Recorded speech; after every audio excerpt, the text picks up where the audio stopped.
cryptocurrency សួស្តីអ្នកទាំងអស់គ្នាថ្ងៃនេះយើងនឹងមកស្គាល់អំពី cryptocurrency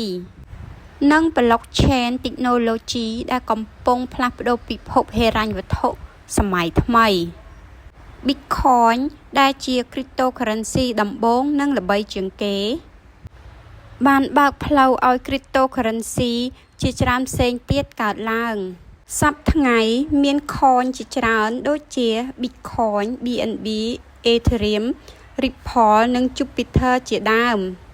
ហើយអ្នកណាក៏អាចបង្កើត cryptocurrency ផ្ទាល់ខ្លួនបានដែរប្រសិនបើមានចំណេះដឹងគ្រប់គ្រាន់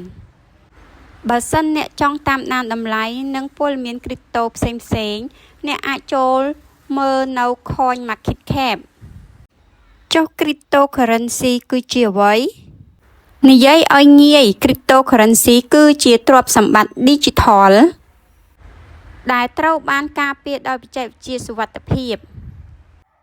ហើយត្រូវបានរក្សាទុកនៅក្នុង digital wallet ប្រសិនបើអ្នកចង់ចាប់ផ្ដើមវិនិយោគឬ trading ក្នុង crypto ការយល់ដឹងអំពី support, resistance និង risk management គឺពិតជាសំខាន់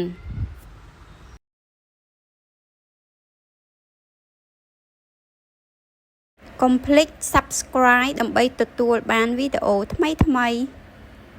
Okay, let's go.